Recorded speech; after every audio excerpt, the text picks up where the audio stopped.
Voici la paraphrase en français. Imaginez entrer dans l'un des hôtels les plus luxueux de la ville, vous attendant à être traité comme un roi après avoir bâti un empire d'1 milliard de dollars à partir de rien. Mais au lieu de cela, on vous refuse l'entrée, non pas à cause de qui vous êtes ou de ce que vous avez accompli, mais à cause de la couleur de votre peau. C'est exactement ce qui est arrivé à Vanessa Michaels. Mais voici la tournure inattendue. Elle n'a pas tourné les talons, vaincue. Elle est revenue en tant que propriétaire. La journée avait commencé comme n'importe quelle autre. Le soleil baignait les rues de Baltimore d'une lumière dorée, tandis que Vanessa Michaels descendait de sa berline noire élégante.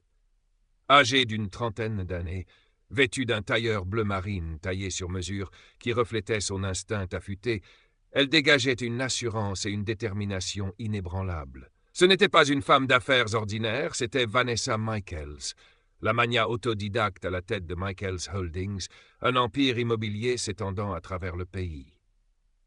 Son succès n'avait pas été facile. Il était le fruit d'années de persévérance acharnée, brisant des barrières que d'autres ne pouvaient même pas concevoir. Aujourd'hui devait être un jour de célébration, une retraite bien méritée à l'hôtel Avalon, l'un des établissements les plus prestigieux de la ville. Alors qu'elle approchait de l'entrée majestueuse de l'hôtel, une tension sourde s'installait en elle, se mêlant à son excitation. Jetant un coup d'œil à son assistante de confiance, Bethany, qui suivait avec leurs bagages, Vanessa demanda d'une voix calme, mais teintée d'un léger doute. « Tu as bien confirmé la réservation, n'est-ce pas ?» Bethany, qui travaillait à ses côtés depuis plus de 10 ans, lui adressa un sourire rassurant. « J'ai vérifié 3 fois.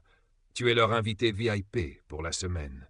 Tout est parfait. » Vanessa hocha la tête, mais elle sentait toujours peser ce poids familier, celui d'être jugée non pour ses réalisations, mais pour sa couleur de peau. Prenant une inspiration profonde, elle avança d'un pas assuré vers l'entrée opulente. À l'intérieur, le hall scintillait de 1000 feux sous des lustres imposants. Pourtant, alors qu'elle s'approchait de la réception, Vanessa sentit les regards peser sur elle. Une jeune réceptionniste les accueillit avec un sourire crispé. « Bonjour, comment puis-je vous aider ?» Bethany prit la parole avec assurance. « Nous avons une réservation au nom de Vanessa Michaels. » Les yeux de la réceptionniste vacillèrent un instant avant qu'elle ne commence à taper sur son clavier. De longues secondes s'écoulèrent et son expression changea subtilement.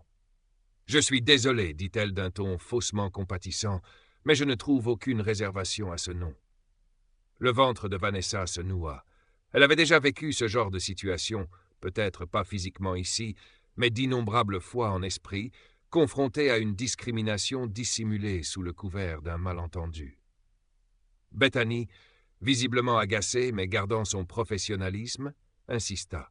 « Nous avons confirmé cette réservation il y a des semaines. Pouvez-vous vérifier à nouveau ?» Visiblement mal à l'aise, la réceptionniste hésita avant de prendre son téléphone. Quelques instants plus tard, un homme vêtu d'un costume gris impeccable fit son apparition. « Je suis Robert Stevens, le directeur. Il semblerait qu'il y ait un problème avec votre réservation ?» Vanessa croisa son regard, devinant déjà l'issue de la conversation. « Je crains qu'il n'y ait eu un malentendu, » déclara Robert d'un ton mielleux. « Nos suites sont complètes. Malheureusement, nous ne pourrons pas vous accueillir aujourd'hui. » Bethany était prête à exploser, mais Vanessa posa une main ferme sur son bras. Avec le temps, elle avait appris à contrôler ses réactions. Elle ne leur donnerait pas la satisfaction de voir sa colère. Au lieu de cela, elle répondit simplement « Je vois ». Ces mots résonnèrent dans l'air, calmes, mais pleins de détermination. Ce que personne ne réalisait à cet instant, c'est que ce refus n'était pas la fin, c'était le début de quelque chose de bien plus grand. Pour Vanessa, il ne s'agissait pas de repartir vaincue, il s'agissait de revenir plus forte.